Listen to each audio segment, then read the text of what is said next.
Maka saya berharap saya dari Komisi 6 segera akan memanggil Kementerian Koperasi dan UKM serta Menteri Perdagangan yang pertama menyelamatkan para pedagang-pedagang yang saat ini faktual dia membawa barang yang dia kulak. Tapi kami juga minta jujur Pak Aritonga, yang konsinyasi juga dilaporkan aja.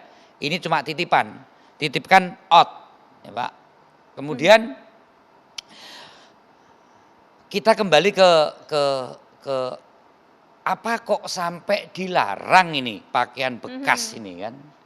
Kok sampai dilarang diimpor?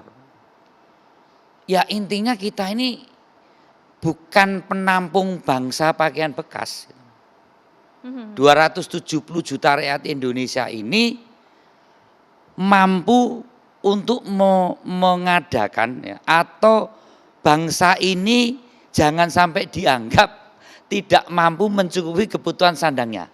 Ada kesannya dengan impor barang bekas, bangsa ini, ya kan, republik ini tidak mampu mencukupi untuk kebutuhan yang sangat primer yaitu pakaian.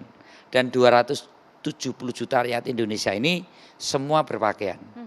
Jangan sampai seolah-olah kita ini tidak mampu mencukupi kebutuhan pakaian atau sandang. Sementara dari pelaku UMKM sendiri ya, garmen yang UMKM sampai yang garmen besar, harga yang paling murah sampai yang menengah dan mahal, pakaian itu ada.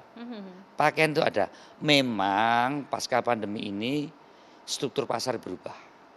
Semua pengen cari harga murah. Ya, harga murah dan kita itu paham. Dan tentunya dari Pertekstilan juga sudah terus mengaudit, dari garmen juga langsung diaudit. Saya juga akan minta dari Kementerian Koperasi insentif-insentif apa supaya tadi yang dikatakan oleh Pak Aritonga. Ini harga pakaian kita ini kalah bersaing dengan pakaian jadi yang datang dari China. Ini penting ini. Pakaian Cina ini seperti apa, ya kan? Kok dia punya kos produksi yang bisa sampai di sini dengan harga yang lebih murah. Karena terus terang, bicara yang agak lebih filosofis, kalau kita ini menjadi sampah dari pakaian bekas dari Cina dan Jepang, kita ini menurunkan martabat bangsa kita, ya, menurunkan martabat bangsa kita. Dan saya berharap kalau sudah presiden bicara, ya, ini seluruh jajaran stakeholder harus bergerak. Ya Menteri Perdagangan, ya Menteri Koperasi, ya Polri, ya kemudian TNI Angkatan Darat, ya kemudian Ditjen Perhubungan Laut. Karena barang bekas ini kan patent.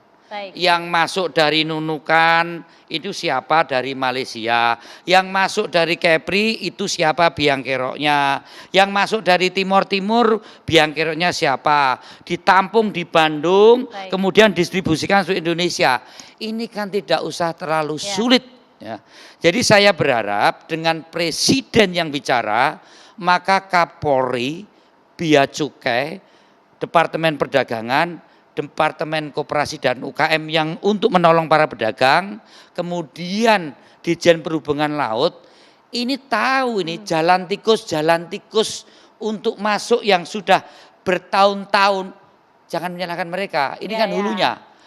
Jangan sampai hilirnya. Jangan sampai yang hulu ini kan tahu ini, Ditjen Perhubungan Laut yang ngawasi barang masuk ini tahu. Kemudian TNI Angkatan Darat tahu yang masuk dari Malaysia itu siapa.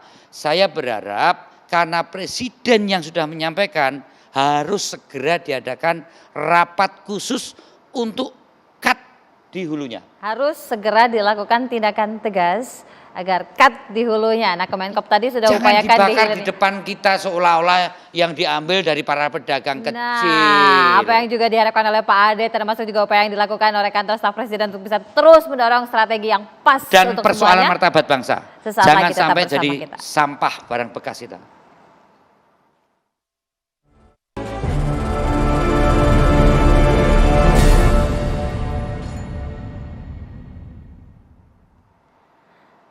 Kita simak dulu.